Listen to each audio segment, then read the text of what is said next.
భార్గవ్ ఒక 2 స్టేట్మెంట్స్ మనకి మెన్షన్ చేశారు sir. Ex union minister for sports mister Rajyavardhan Singh అన్న మాట, sporting icons in India are struggling to meet the basic needs. అలాగే ఇప్పుడు current union minister for sports Kiran Rijiju garu, knowledge in Indian society about sports is very less. I don't want to degrade my own colleagues but even in parliament there is no knowledge అని. మనం చూసుకుంటే cricket లో భారతదేశం 2వ స్థానంలో ఉంటే Olympics లో 67వ స్థానం ఉంది. క్యూబా, నార్త్ కొరియా దేశాల కంటే చాలా వెనకబడిపోయినాము. మరి మన దేశంలో యువత స్పోర్ట్స్ లోకి రావాలంటే ఎలా? నేను అనుకోవటం పరిస్థితులు కొంచెం పూర్వం మీద బాగుపడుతున్నాయి. స్పోర్ట్స్ పూర్వం అంత అధ్వానంగా నేను అనుకోవట్లా. కొన్ని స్పోర్ట్స్ అయితే సూపర్ స్టార్స్ అయిపోయారు. క్రికెట్ మీరు చెప్పిన ఉదాహరణ. మరికొన్ని స్పోర్ట్స్కి ఈ మధ్య ప్రోత్సాహం లభిస్తున్నది.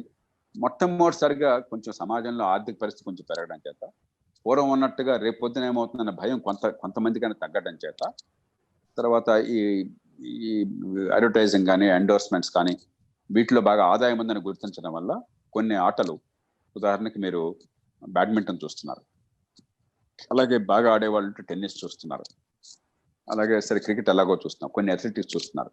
క్రమక్రమంగా ప్రజల్లో ఆదరణ పెరుగుతోంది. దానికి తగ్గట్టుగా ఈ ఆదరణని ఆర్థికంగా వారికి ఆదాయం వచ్చే మార్గంగా మార్చడంలో కొంత ఏర్పాట్లు జరుగుతాయి.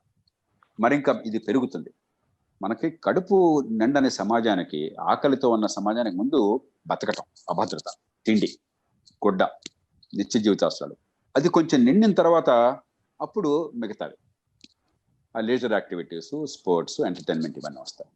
అంచేత మనం కొంచెం వెనక ఉన్నమాట వాస్తవమే. దాని తగ్గట్టు విద్య అధ్వాన్నంగా ఉండటం చేత ప్రపంచం అంతా కూడా విద్యా సంస్థలు ఆటలకు కూడా కేంద్ర బిందువు. క్రీడారంగానికి అసలు అమెరికాలో యూనివర్సిటీల్లో కనుక మంచి టీమ్స్ అక్కడున్న ఏర్పాట్లు లేకపోతే మీకు అమెరికాలో లీగ్లో ఉండేటువంటి ఆటలు ఏమండవు. బాస్కెట్బాల్ కావచ్చు, లేదా బేస్బాల్ కావచ్చు, మరొకటి కావచ్చు, అవి నిరర్థకం అవుతాయి. విద్యా సంస్థల నుంచే క్రీడలు వస్తాయి. అసలు విద్యలో అక్కడ పూరిపాకాలు ఉండి కనీసం చదువు వచ్చే ఏర్పాట్లు కూడా లేకుండా, అక్షరాలు వచ్చే ఏర్పాటు కూడా లేకుండా ఉంది. ఇందాక అనుకున్నామా విద్య అంత అధ్వానంగా ఉందని చెప్పని. అసలు సర్వే, పేసర్ సర్వే ఇందాక మిత్రుడు మాట్లాడాడు. ఆ పరిస్థితుల్లో ఇంకా క్రీడలు, క్రీడా రంగము, దానిలో ప్రావీణ్యం ఏదైనా బాగా ఉంటే ఒక కబడ్డీ, ఖోఖో మేము ఆడేవాళ్ళం చిన్నప్పుడు అంతే. ఇప్పుడు చాలా చోట్ల అది కూడా లేదనుకుంటాను. అంతకు మించి ఆధునిక అవసరాలు తగ్గట్టుగా ప్రపంచ స్థాయిలో మనకి ఆ స్పోర్ట్స్ పెరగడానికి తగ్గ ఏర్పాట్లు మనం ఇచ్చుకోవాలి. కాబట్టి ఆలస్యమైన మాట వాస్తవమేను. కానీ ఇప్పుడు పరిస్థితి కొంచెం బాగుపడుతున్నది. పూర్వం అంత అధ్వానంగా లేదు.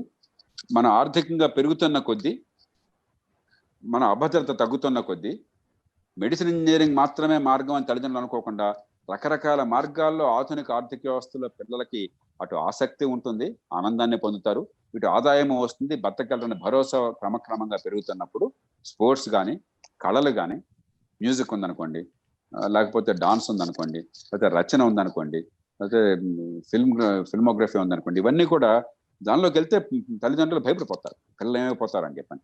ఆ భయం తొలగాలి. ఆసక్తిని బట్టి మరి ప్రోత్సహించే వాతావరణం ఉండాలి. మౌలిక సదుపాయాలు కల్పించాలి. కొద్దిగా బాగుపడుతున్నాయి. బహుశా వచ్చే తరం గతంతో పోలిస్తే మరిన్ని అవకాశాలతో కూడినటువంటి విద్యని పొందుతుందని, ఆ క్రీడల్లో కూడా ఆ అవకాశాలు పెడితే నేను పూర్తిగా నమ్ముతున్నాను.